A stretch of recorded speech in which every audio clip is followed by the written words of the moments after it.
Opa, como é que vocês estão? Meus vagabundinhos, tudo bom com vocês? Continuação de uma obra que a gente já tem no canal. Se quiserem uma próxima parte, já sabem, né? No episódio anterior, teve uma reunião de todas as masmorras malignas. E o Kuraki disse que vai começar uma invasão no Império, porque quer destruí-lo. O clima dentro da masmorra ainda vai continuando bastante sério. E a Batory pergunta qual é o pedido dele, reforço, mas ele fala que não, simplesmente pede para não interferirem na guerra entre o Império Nirkumbal e o Império Normal dos Humanos. Mas o Prota fica de boa, só observando, ele é um homem tranquilo. A Ixabel fala que não queria intrometer, mas ele sabe quanto tempo até o inverno chegar, tá atrasado. Ele diz que sabe, pô, um mês, vai repetir de novo. Eles, o Nirkumbal, vão destruir todo o Império em apenas um mês. Eles já terminaram seus preparativos. Todos os guerreiros de Nirkumbal já estão preparados e estão aguardando as suas ordens de Kuraki. A Ixabel fala que ele não vai conseguir derrubar o Império apenas com seus guerreiros orques. Quantos guerreiros Nirkumbal os orques têm? 200 ou 300 mil? O Império tem alguns milhões de soldados preparados para a luta. O Kuraki fala que essa é a única chance atualmente. O Império está em um caos sem precedente devido à queda de Ryase e um incidente em Knight. Além disso, ele já formou uma aliança com o Império que compartilha do mesmo objetivo que eles. Ouvindo isso, a Batory fica muito puto, perguntando se ele se aliou com a merda dos humanos. Começa a ficar liberando sua aura como se uma luta fosse acontecer a qualquer momento. Mas o Prota diz que se eles querem lutar é melhor fazer isso lá fora. Não podem fazer bagunça na sua casa, ou eles querem lutar contra ele também. A Batory fala que não tem mais nada pra dizer. O orgulho dele acabou como um monstro. O Kuraki fala que vai ver todo mundo da próxima vez. E o Prota dizendo que tinha a sensação que as coisas iam acabar dessas formas. Pouco tempo depois, o Patrick fala que queria que todo mundo fosse embora. Ele realmente conseguiu fazer todo mundo embora. O Prota fala que não foi ele que lançou aquela bomba. Mas o Patrick diz que, julgando pela confiança do Kuraki, a aliança que ele mencionou deve ser uma força formidável. E o Prota fica perguntando se trazer a queda do Império é um sonho comum. Todos estão pensando demais. Mas o Patrick fala que ele é o único no mundo que pode dizer isso. Agora não é a hora certa. Ainda pelo menos não agora. Ele não quer isso. Do lado de fora, a dragãozinha fica perguntando o que ele disse sobre derrubar o Império. Será que ele estava falando sério? E a líder dos dragões fala que também quer acabar com os humanos. Às vezes quando eles ultrapassam nossas fronteiras. Mas a aniquilação do Império é um problema diferente. Não é uma tarefa fácil. É um alívio ouvir sobre isso. Entretanto, manda lembrar disso mais uma vez. A perda dos seus companheiros pode acontecer em um instante. E isso tem a ver com a expressão que ele fez naquela hora. Percebe que a Ixabel tá junto com o Kuraki conversando. Pensou que eles tinham voltado separadamente. Então, por que esses dois estão junto do lado de fora? No sudoeste do Império já tem uma sopa toda feia e um pedaço de pão. E a Aoin dizendo que não tá com fome. Eles são os únicos clientes, provavelmente ainda é cedo da manhã.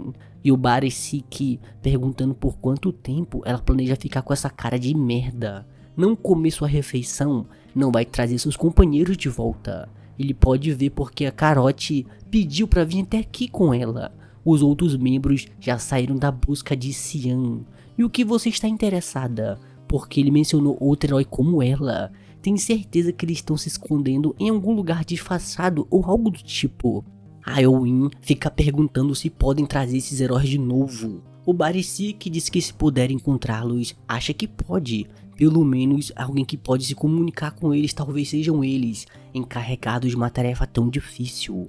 A propósito, manda nem pensar em deixar essa mesa até terminar a comida, ele vai fazer o seu trabalho. O chefe já vem chegando e ele pergunta o que foi, meu parceiro. O Baresik fala que estão procurando por alguém. Foram informados de que a pessoa estava aqui. Pergunta se ele já viu essa pessoa.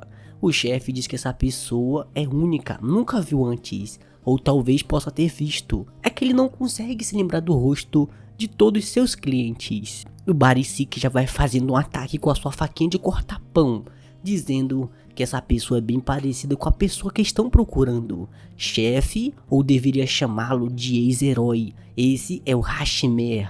Diz que não sabe do que ele tá falando, mas o Barisik fala que ele vai mesmo falar isso após bloquear sua lâmina com uma faquinha dessa. Eles têm algo para pedir para um ex-herói, mas o Hashimer poucas ideias, fala que recusa, não quer trocar ideia com ele. O Império provavelmente tem chefes o suficiente, então eles devem estar tentando lhe colocar de volta no campo de batalha. Ele sugere que ele vá para casa enquanto os dois ainda podem rir, mas o Barisik diz que a garrote lhe disse que ele iria mandar embora daqui. Eles também disseram o que fazer quando ele recusasse. Ele fica mais confortável com esse método também. Uma das 36 obras-primas, a Blood Mary. E o Hashimer só olhando, que ele puxou um espadão cheio de dente, parece até mesmo um parafuso. O Barisik diz que é da Ordem dos Cavaleiros dos Lobos Negros. E o Hashimer pensando que merda é essa? Porque esse barulho de aço está sendo triturado. Não é que se importe com isso, já vem dando um socão bem no bucho dele. Rapidinho tomou couro. Diz que já faz um tempo desde que usou seu corpo, então está tendo problemas em controlar sua força. Que bom que ele não fez um buraco na parede. A Halloween conseguiu salvar ele no último segundo. E o Hashimer dizendo que essa garota estava longe, mas como ela conseguiu se mover tão rápido? Não foi um movimento ruim. E o Barisik mandando ela tomar cuidado. A Halloween fica dizendo que é uma honra encontrar um herói da geração anterior. E o Hashimer falando, um herói do Império veio lhe encontrar, um velho como ele. A Halloween fala que tem motivos para estar aqui. O Império atual está em crise. Ele está ciente da morte do Sr. Verne também. O Hashimer fala que o rumor era verdadeiro, mas ele continua negando. Fala que ela sabe porque ele segura uma faca de cozinha ao invés de uma espada. Porque agora eles vivem uma era de paz. Riaz é mais rica e abundante do que qualquer outro país no momento. Ainda assim, a ganância do Império não tem fim, enviando as pessoas jovens para a morte, sob o pretexto de invasão de masmorra. E a Owen falando que ele está negando a missão nobre do Império de invadir a masmorra. Mas o Hashimer fala que o olho dela é afiado. Você vai me prender por traição ou algo do tipo? A Halloween fala que ele rejeitou o pedido, então vai ter que subjugar ele e levar para o Império. O Hashimer fala que isso é engraçado. Os jovens de hoje em dia são cheios de energia.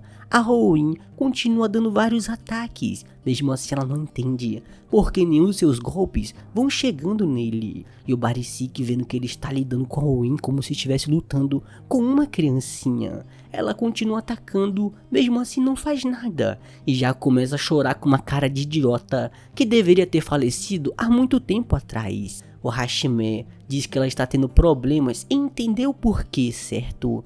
Apenas com o cabinho da faca já vai batendo na mão dela. Diz que os ataques dela são muito simples. Provavelmente seja por causa da sua personalidade íntriga, mas com esse tipo de ataque simples, você será apenas um obstáculo quando enfrentar inimigos mais fortes. Nessa hora, a Owen só consegue lembrar do Devorador e da Rinai. Quando de novo ia fazer outro ataque, um dispositivo vai tocando. O Linvistei vai falando, dizendo que dá umas saudações ao Hashimer, o atual chefe comandante general da União das Masmorras. Ele queria falar com você. O Hashimer fala que foi ele que enviou essas pessoas, deve estar tentando convencê-lo também. O Linvistei pede para o Yoin dar um momento, ele tem algo para discutir em particular com o Sr. Hashimer. Primeiro de tudo, precisa se desculpar por ter contactado ele dessa forma, devido às suas circunstâncias. Ele realmente adoraria ter uma conversa direta, mas o Hashimer fala que não tem nenhuma intenção para discutir com eles, com os subordinados de uma majestade. O Livingstone diz que é como esperado. Ele ainda parece guardar bastante rancor do alto escalão do Império, devido àquele incidente. Ele fez isso como um trabalho de preparo no mínimo, para ter uma conversa agradável. O Hashimea fala que nesse caso ele sabe muito bem o porquê ele não voltar para o Império, ele está desligando nesse momento. Mas o Livingstone diz que não são apenas 6. Jacob e Brenda começam a falar alguns nomes, dizendo que não foram apenas 6, no total são 8. Há mais 2 que você ainda não descobriu, meu parceiro. Nessa hora o Hashimea começa a ficar puto, perguntando se é verdade. O Livingstone fala que sim, e ele sabe o nome desses outros 2 que estão faltando. Na masmorra, o Prota continua falando que não vai fazer nada, mas o Patrick diz que na verdade eles precisam fazer um trabalho. É o melhor curso de ação nesse momento, mas o Prota fala que quer que ele pense sobre isso. Mesmo que você trabalhe antes ou depois, isso vai acontecer. Você ainda tem que trabalhar de qualquer forma, mas se você colocar em prática depois de acontecer, seu esforço vai ser melhor recompensado. E o Patrick fala que ele tá sendo vagabundo, não quer ser produtivo. O Prota fala que prefere aproveitar uma felicidade garantida do presente do que ir atrás de um futuro incerto ainda. O Patrick fala que se é assim, então para a minha felicidade de presente, eu gostaria de tirar folga a partir de agora. Mas o Prota fala que vai trabalhar, tá tudo bem. O Patrick fala que vão começar consertando a masmorra. Vão chamar isso de automanutenção. A primeira e a segunda sala ainda estão vazias. E o Prota fala que não queria fazer isso. Ele é o dono e ele vai ter que olhar todas as salas a partir de agora. Maldita carta de demissão vai destruir esse papel em pedaços quando ele não estiver olhando ou algo do tipo. Fala, peraí, essa aqui é a minha dispensa, tem que dar uma olhada nessa sala também, é bem importante. Já volta pra falar com o Patrick e ele pergunta se ele não fez o trabalho pela metade. O Prota fala que não, é porque ele encontrou um problema mais cedo do que o esperado. E o Patrick, vendo que a atmosfera mudou, pergunta qual é o problema. O Prota fala que o problema é o seguinte: a dispensa está vazia, eles vão morrer de fome. Depois disso, ele já vai tirar satisfação com o pessoal que entrega comida. O mercador de monstro em pessoa veio aqui por causa do problema do suprimento. Enquanto a maioria das masmorras saqueiam grupos de mercadores para segurar suprimentos, as grandes masmorras são diferentes. No nosso caso, é mais como um relacionamento simbiótico, que vai além de ser um simples VIP com os duendes que a gente formou. Prota fala, bom, a propósito, meu nobre, onde está o norte? A Meld fala, peraí, você está falando de um membro do nosso grupo. O norte é particularmente competente, mesmo entre os duendes. O chefe estava bem impressionado com ele. O anãozinho diz que vai explicar, falando que alguns dias atrás houve uma invasão dos suprimentos, mirando na maioria dos grupos de mercadores. Eles invadiram não apenas ele, mas os outros também. Um grupo de orc foi quem fez isso. O Patrick diz que só pode ter sido os Nikumbaus. Naquele dia, ele disse que não podia deixar ele pegar tudo. Alguns daqueles itens ia chegar até o Senhor Devorador. O norte tentou parar aqueles caras, mas eles não escutaram. Esse não é o pior, eles pegaram junto com o suprimento. Ele está como refém. Não pode se atrever a mentir para o Senhor Devorador. As suas sinceras desculpas. Ele vai desistir da sua vida de bom grado. Então, poupe os outros. O Prota fica perguntando aonde esses caras estão. As coisas ficaram mais problemáticas do que ele esperava. Não pensou que os Nikumbau invadiria os monstros mercadores para ter suprimentos de guerra. O Patrick fala que podem pegar a comida de volta, mas o real problema é o norte. Agora mesmo quer ser levado até os orcs. O Patrick pergunta se vai, mas o Prota fala que não. Precisa ensinar uma lição a eles sobre o que acontece quando brincam com a sua comida. Enquanto isso, os orcs só de boa, falando que aquele tolo, se ele apenas tivesse dado a comida, ele estava tranquilo. Mas esse cara disse que a comida era da grande masmorra maligna. Continua aproveitando, falando que não podem acreditar na palavra daquele covarde. Eles mentem bastante. Então ele estava dizendo que não deveriam buscar suprimentos, mas procurar cooperação para evitar conflitos com outras masmorras. Agora sim, não é hora de bancar o legal. Eles têm uma guerra pra vencer no futuro. Mesmo se houver uma chance de enfrentar outras masmorras malignas, desde que ele esteja aqui, não vai ter problemas. Se eles quiserem levar, é melhor trazer aquele monstro ancião que está vivendo no núcleo primordial. Eles vão se arrepender dessas palavras no futuro. Foi o que o Norte disse. O Prota já vem aparecendo e eles falando que um humano acabou de chegar. É o duende que tinha fugido. E aqui fica o anãozinho dizendo que está aqui para buscar um Norte. E os orcs falam que ele trouxe um humano mercenário, que otário. E o anão pedindo onde tá o Norte. E os orcs falam daquele velho barbudo, manda trazer ele aqui agora mesmo.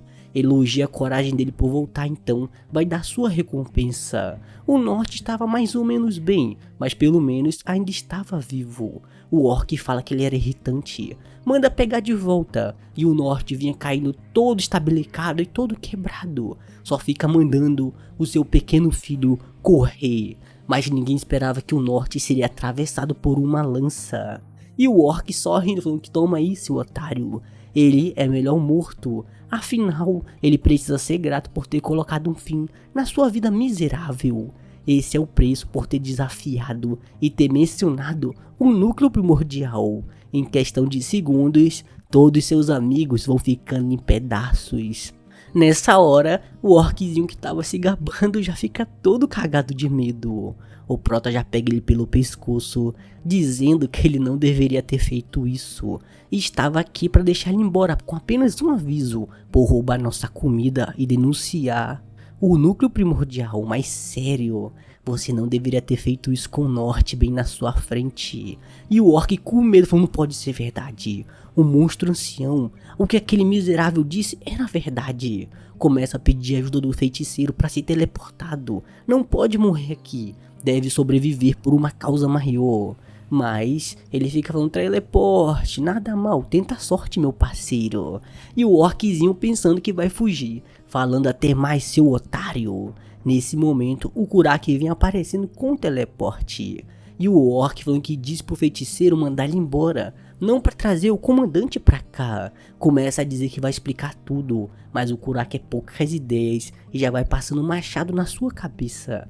Pede desculpa, falando que foi tolice quem fez seu subordinado ser insolente. Vai tomar responsabilidade por tudo. E o Prota puto, falando que tu vai ter uma responsabilidade. Ele gosta dessa palavra, ele teve uma grande ideia. Ele disse que ia derrubar um império em um mês. Ele quer 20 vezes. Quer 20 vezes a quantidade maior de comida que eles perderam.